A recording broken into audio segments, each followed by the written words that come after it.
ভালো করে বুঝবেন, হাদিসে পাকের মধ্যে ঘটনা এসেছে, আল্লাহর নবী বিশ্ব নবী রাহমাতুল লিল আলামিন সাহাবায়ে কেরামদেরকে নিয়ে যুদ্ধের ময়দান থেকে মদিনায় রওনা দিলেন। কোথায় রওনা দিলেন? কোত্থেকে? যুদ্ধের ময়দান থেকে, জিহাদ থেকে যুদ্ধ করে মদিনার পথে রওনা দিলেন। মদিনার দিকে যেতে যেতে রাত্রি যখন হয়ে গেল, অন্ধকার হয়ে গেল, মদিনায় তখনও পর্যন্ত যায় পৌঁছতে পারলেন না। মদিনায় যখন যায় পৌঁছতে পারলেন না, রাত্রি হয়ে গেল। সাহাবায়ে কেরামদেরকে বললেন, সাহাবায়ে কেরাম তোমরা তাঁবু স্থাপন করো, রাত্রি এখানে যাপন করতে হবে। সাহাবায়ে কেরাম তাঁবু স্থাপন করলেন, রাত্রি যাপন করবেন। কিন্তু রাত্রে যদি সবাই ঘুমায় যায় তাহলে পাহারা দিবে কে? এশারের নামাজ পড়ে যখন সমস্ত সাহাবায়ে কেরাম ঘুমিয়ে গেলেন, আল্লাহর নবী দুইজন সাহাবীকে ডাক দিলেন, একজন আনসার আর একজন মুহাজির। দুইজন সাহাবীকে ডাক দিয়া বললেন, সাহাবী সবাই যদি ঘুমিয়ে যায় শত্রুপক্ষ আক্রমণ করতে পারে, দুইজন তোমরা পাহারা দিবে, সবাই ঘুমাবে, তোমরা রাত্রিবেলা সবাইকে পাহারা দিবে। সবাই ঘুমিয়ে গেল। সংক্ষেপ কথা, দুইজন সাহাবী পাহারা দিচ্ছে। এবার দুইজন আরেকজনের সাথে কুশল বিনিময় করছে। একজন বলতেছে, ভাই রাত্রে যদি দুজন পাহারা দেই এক পর্যায়ে আমরা ক্লান্ত হয়ে যাব, দুজন ঘুমিয়ে যাওয়ার সম্ভাবনা আছে, তার চাইতে বরং আমি কিছুক্ষণ পাহারা দেই, তুমি ঘুমাও, আবার তুমি উঠে পাহারা দিবে, আমি তখন ঘুমাবো। দুজন কুশল বিনিময় করলেন, একজন ঘুমিয়ে গেলেন, আরেকজন পাহারায় রত হয়ে গেলেন, সাহাবায়ে কেরামদেরকে পাহারা দিচ্ছেন।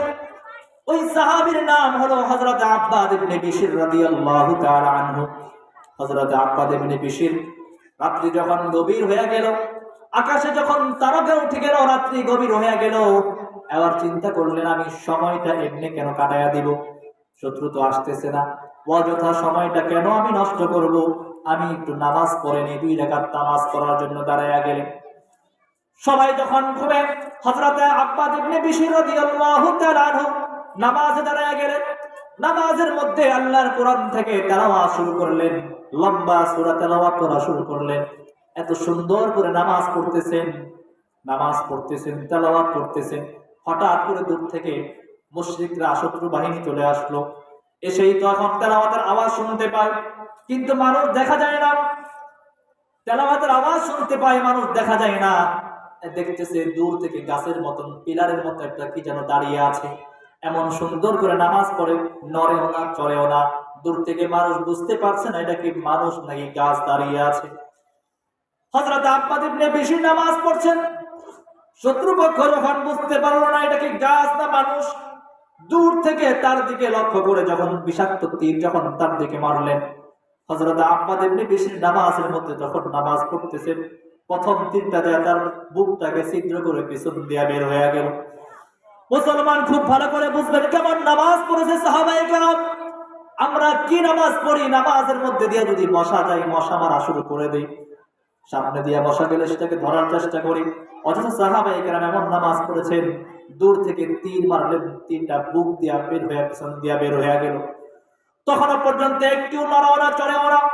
শত্রু বাহিনীর দূর থেকে বুঝতে পারলেন না এটা কি মানুষটা গাছ দাঁড়িয়ে আছে নাকি ফিলার দাঁড়িয়ে আছে। যদি মানুষ হয় তাহলে তো তীরের আঘাত পেয়ে নড়াচড়া করবে, কিন্তু নড়াচড়া তো করে না।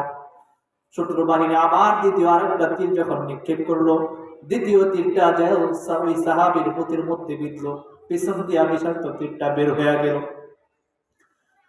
মুসলমান খুব ভালো করে বুঝবেন, শোনা আর বলা যতটুকু সহজ, বাস্তবতা কিন্তু এত সহজ না, অনেক কঠিন। সাহাবীর বুক দিয়া দ্বিতীয় তীরটাও যখন বিঁধলো, পিছন দিয়া বের হয়ে গেল।